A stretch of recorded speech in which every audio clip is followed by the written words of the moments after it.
Welcome back, everyone. I wanted to come out here and do a video on President Biden pardoning his son and how it impacts the Second Amendment, because it impacts it in two very distinct ways.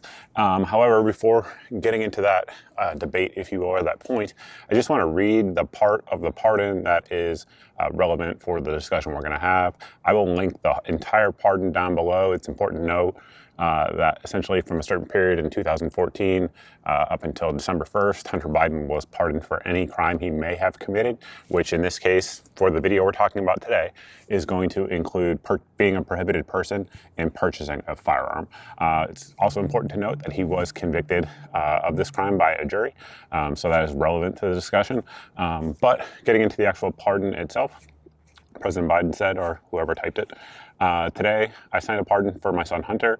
From the day I took office, I said I would not interfere with the Justice Department's decision making, and I kept my word, even as I have watched my son being selectively and unfairly prosecuted. Without aggravating factors like use in a crime, multiple purchases, or buying a weapon as a straw purchaser, people are almost never brought to trial on felony charges solely due to how they filled out a gun form. That is absolutely true. So that is a absolutely true statement by President Joe Biden there. I've actually done videos on this in the past, and the numbers are really, really low. It's like under 2%, and it might even be under 1%. So extremely rare that that happens. So to that point, I would say at least that is a true statement. Now, the bad news about this pardon is that this would have been excellent case law for a couple reasons. If it had gone through the actual appellate process. Many of us believe that the prohibited person aspect of buying a firearm is unconstitutional. Going by the Bruin decision, there absolutely is no text, history, nor tradition that would indicate that that law, the rule rather, of prohibited persons is lawful and constitutional. So I think there would have been a very good chance, especially with the high profile nature of the case, that as it had worked itself through the process and got up to the Supreme Court would have agreed with that and would have thrown those charges out. So in that way, it is a loss for us. However, there's also some good news in there. So I don't know the legal terms. I'm not an attorney. I don't even play one on YouTube. But the point that President Biden there is making, again, is that these types of crimes, there is a term for it legally. I cannot think of it off the top of my head. Regardless, I should have taken notes. But essentially, crimes where no one is hurt, victimless crimes, things like that, are very rarely used, again, to prosecute people, especially for felonies. Now, that would relate, again, had the case gone forward and had he not been pardoned for it, that would have and still could be used, in my opinion, in many different arguments going forward, both as it pertains to the Second Amendment and a lot of other regulatory rules that people deal with, as well as just look at the J6ers, for example. Many of those crimes fall into exactly that category and definitely could have been used in the appellate process. And I would guess that the actual write-up there by President Biden will be used in some of the appeals cases for the J6 folks. Now, very likely, a lot of those people will be pardoned in the next couple of months, regardless, but not all of them maybe. So it definitely could be used as case law. But again, the big downside for us is the prohibited person, because the nature of what Hunter did, if you guys don't know, if you guys weren't following that closely, I actually made a video on it. But based on his computer and his cell phone, it could have been established, and it was established in court during his trial, that he had used crack cocaine at least within 48 hours of filling out that form and purchasing the Colt revolver that he purchased. Side note, if you guys want to see me review Hunter's illegally purchased gun, let me know. I'll get one.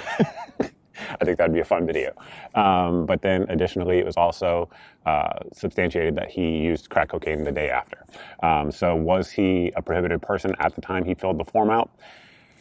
Again, there's no standard for it. And one of the unfortunate things about rules like that, about what a prohibited person is that it's so vague that it could be used to get a lot of people, a ton of Americans, if the Department of Justice wanted to. So for example, just think about marijuana.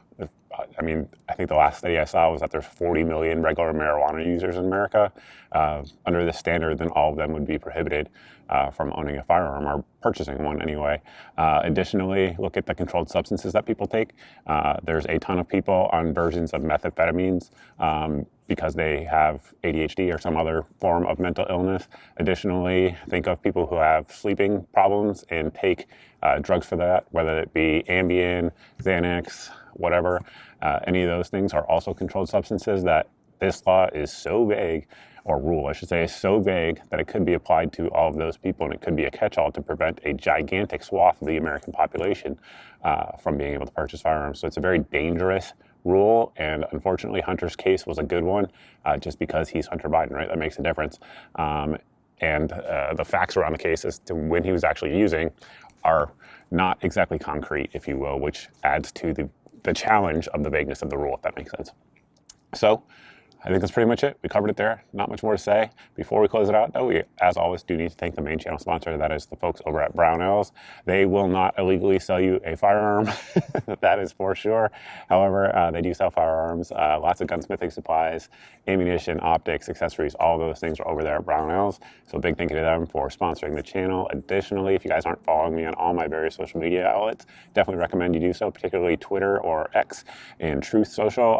Definitely the least censored on those two by far of anything that we put out there. And we put out a lot of breaking news. Like I've talked about this over on X for days now, finally getting around to making a video. So a lot of the new stuff comes out there first. So definitely check that out. Additionally, sign up for the email at the website here on the screen. This will get you signed up initially for 2 different emails. One of them will just go out every month, and it has all the videos of the previous month that have been put out, so that way there's no big tech giant censoring your eyes from my content.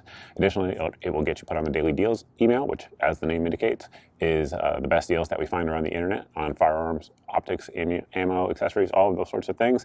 If the item, whatever it is in the email on a given day, it's the cheapest I know of for that item, so that way it saves you guys some time because I've done some searching for you, price comparisons as well, and hopefully saves you some money as well. Additionally, lastly, we do have a SMS text service that is, generally speaking, either going to go out once a day or less, actually, not even every day.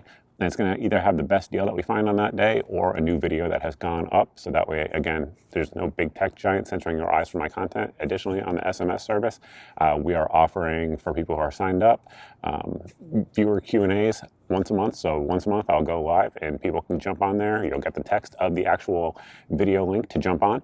And when it's going to go live, you can go on there and ask me questions one-on-one.